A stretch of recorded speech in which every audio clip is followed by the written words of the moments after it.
Hey everybody, welcome back to the channel. In this episode we are going to paint this nightstand red. It already had some red paint on the front drawers, but I'm going to be painting the full bottom and we're going to stain this wooden top here. Charlie wants to say hi, but let's get this project going. Let's start by removing the old hardware and giving this a good cleaning.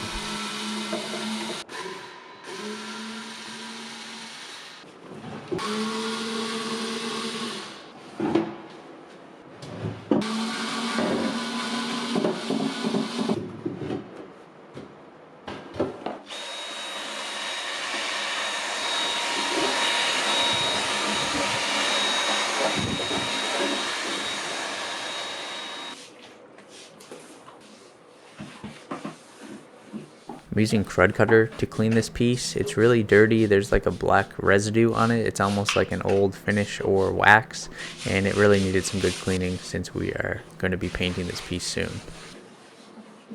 My original plan was to paint the full piece red, but I decided that staining the top was the best way to go with this project. And I wanted to try out my new carbide scraper.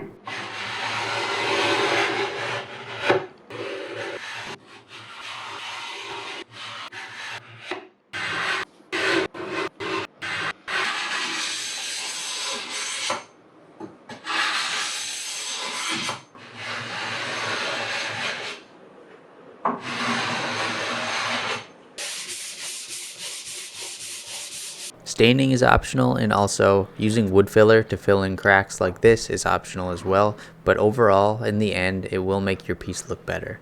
And this DAP all-purpose wood filler is just perfect for small applications. You don't want to really use this on any big chips. If you have any serious damage, Bondo is the way to go. Now into the painting process. Before I ever paint, I always clean the surface one more time with a tack cloth.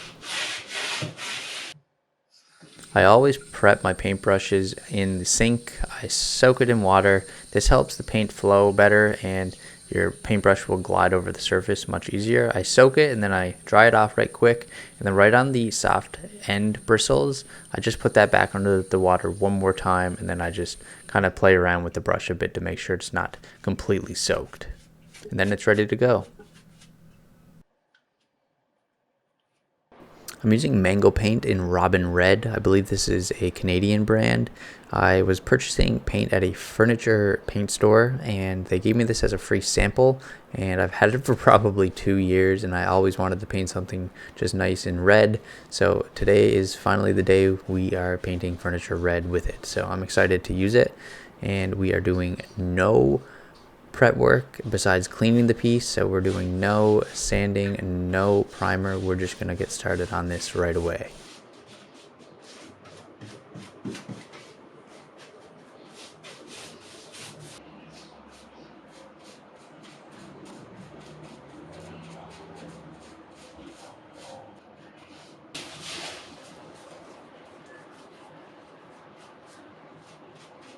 I always recommend people to do the first coat pretty thin. It's almost like you're treating it as its own primer, because if you put on your first coat really thick, I feel like it doesn't stick on as well, and it's just higher risk for chipping and even peeling off. So the first coat, try to do it pretty thin, treat it like a primer, and it should last a lot longer.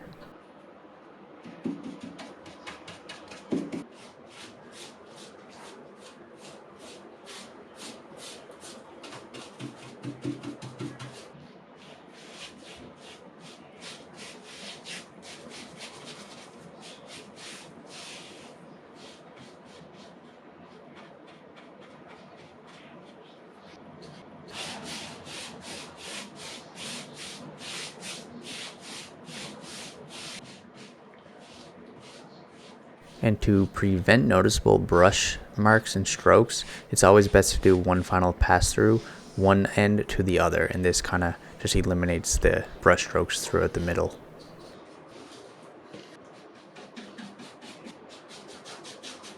Just a tip and a reminder, when you're painting down on a 90-degree angle like this, you're going to get paint that accumulates in there. You want to avoid that. So I find instead of going down at these areas, it's better to go up where the areas you can't see. So for this area here. We can go up. We might get a bit of paint on the bottom part, but at least it's on the bottom, and then we can fix that with a few touches instead of having it accumulate right on the angle where you can see. It's better to go from the bottom and then fix it from the bottom first because it's not as big of a deal.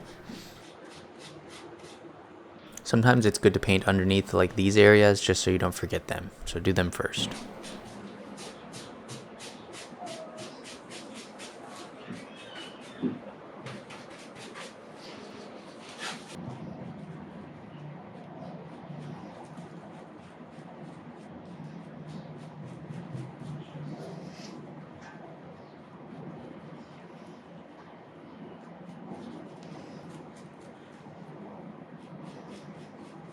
Now the wood filler has dried, let's sand it down right quick and we are good to start painting the drawers.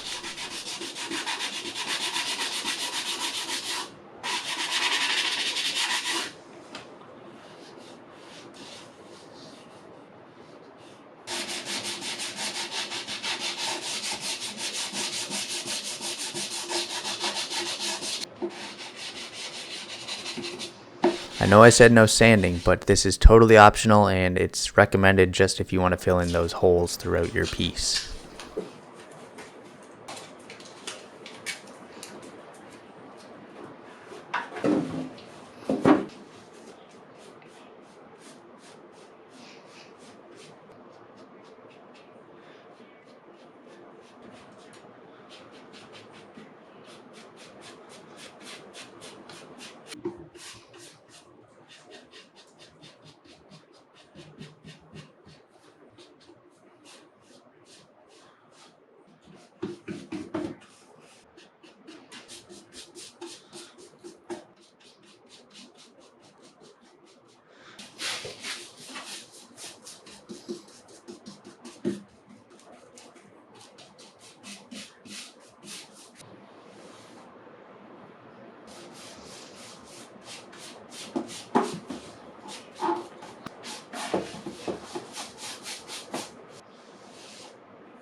After coat 1.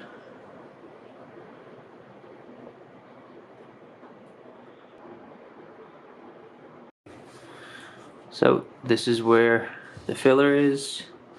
You can still see it because we need to put more coats of paint on, but it is super smooth. If I close my eyes, I can't even tell it's there. So that is how easy it is. Now let's put on coat number 2. And same thing with this one here. You can't feel it at all. So that filler works perfect for just little tiny spots that need touch-ups, which helps make the piece look better overall in the end. So let's go to coat number 2. Coat number 2 will go on thicker than coat number 1. This is so we start getting some better coverage, and we need the coverage because you can still see that black stuff under the first coat.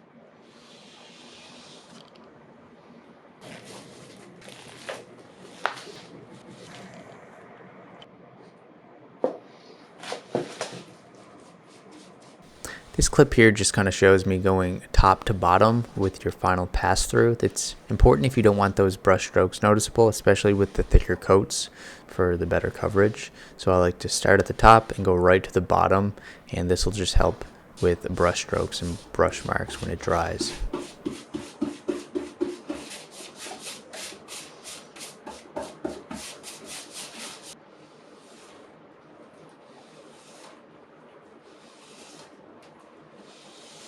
So I did end up doing a third coat just to cover up any dark areas. Sometimes you'll get away with 2 coats, but if not, sometimes you gotta throw on that extra coat.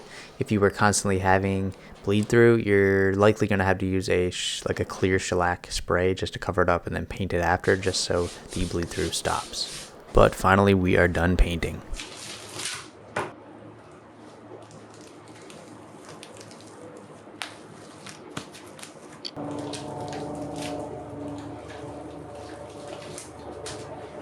I'm using this Dixie Belle Black Magic Gel Stain. It's eco-friendly, so I can use it inside no problem.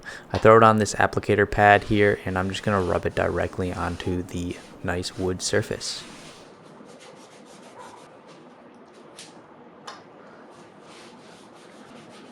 It was pretty light after the first coat, so when it dried, I did throw on another coat here just to darken it up. Now I'm going to clean and paint the hardware.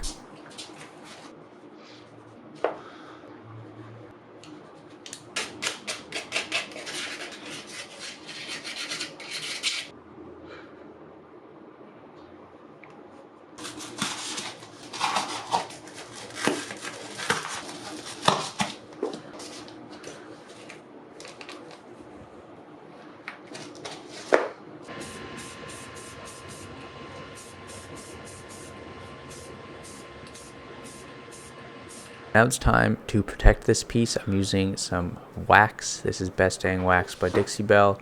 I'm just going to throw it on here with a lint-free rag. I usually start by doing little circles here just so it gets in any crevices in the paint, and then I do a final pass through down just to keep it nice and smooth.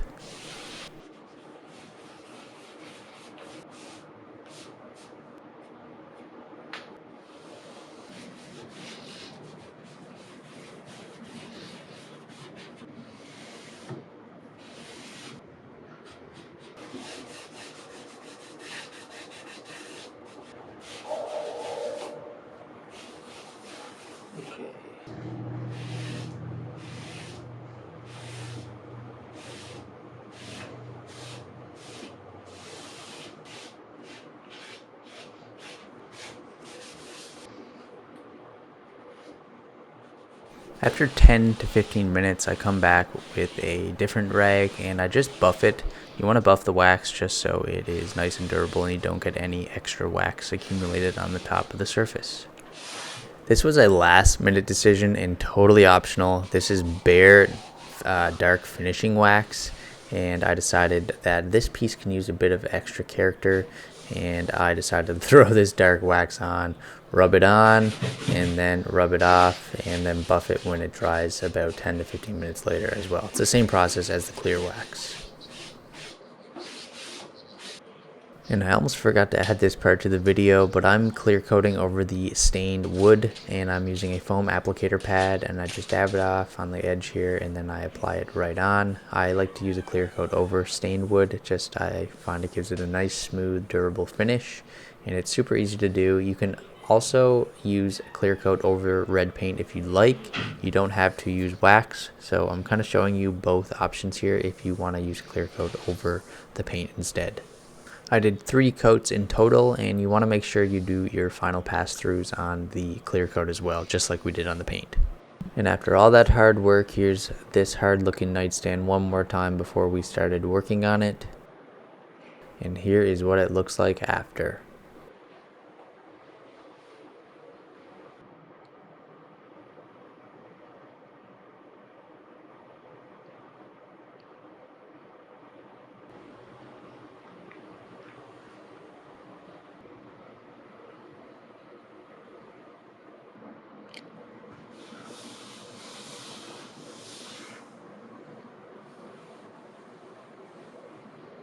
I hope you guys enjoyed the full process. I'm happy I finally got to use that free red paint I got a while ago. And if there's anything you guys would have done differently, or you have any questions about the process, feel free to ask them in the comments below. Thanks so much for watching, and don't forget to subscribe to the channel. See you in the next one.